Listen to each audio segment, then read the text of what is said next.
Hi, I'm Brady Polansky, and welcome to my YouTube channel.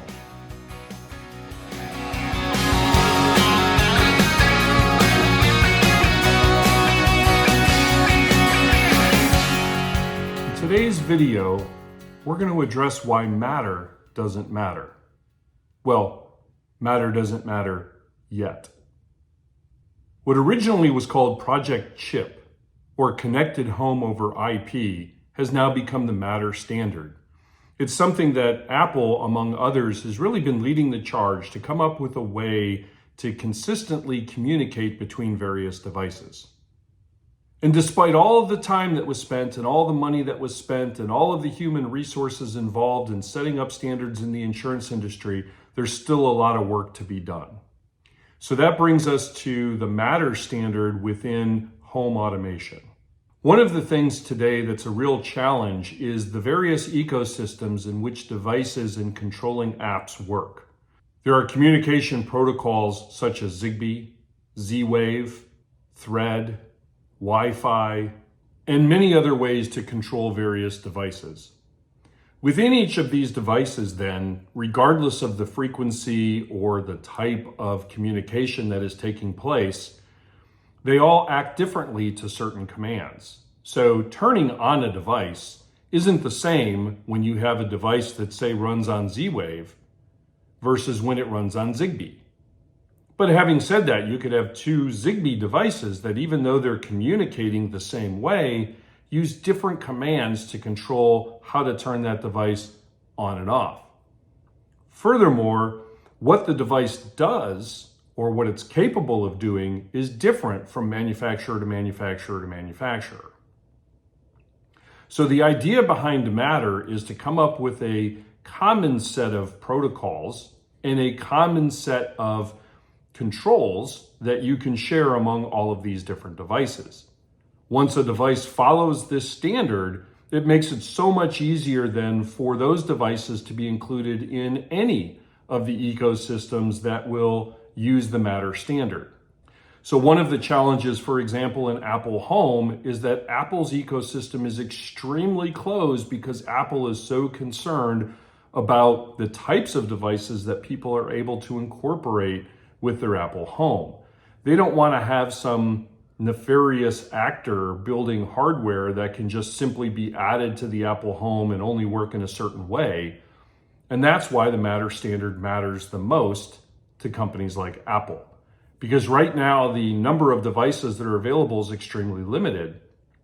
But fortunately, with Matter, we're going to be able to add more devices that are only going to communicate in a certain way, and it'll make it that much easier for Apple and other manufacturers to certify these devices within their ecosystem.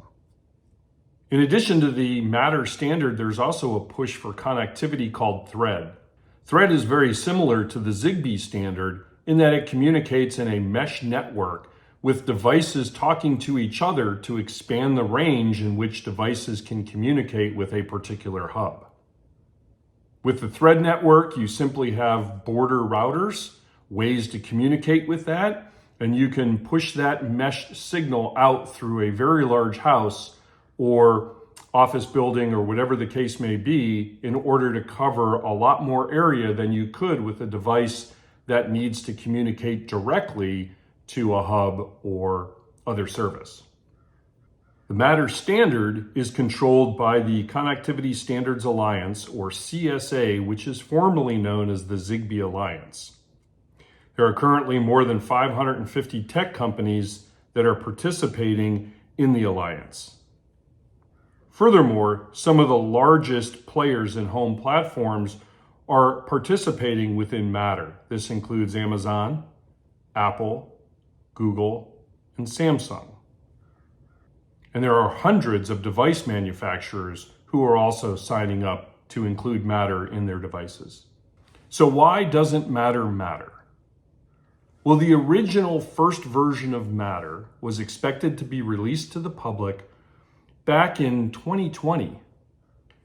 And the reality of it is that the first version of Matter didn't really appear to the general public until the end of 2022. So that's a pretty big miss as far as 2 years, because when it comes to this type of technology, I think of technology years as dog years, so that's like a 14-year miss.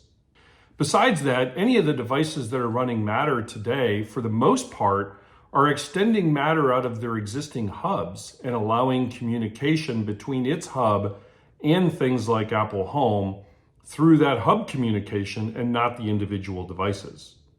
The number of individual devices that include Matter, today anyway, are pretty slim.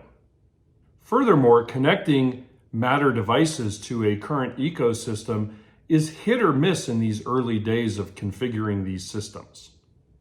YouTube is full of people who are struggling with trying to get these Matter devices to work with HomeKit or other standards.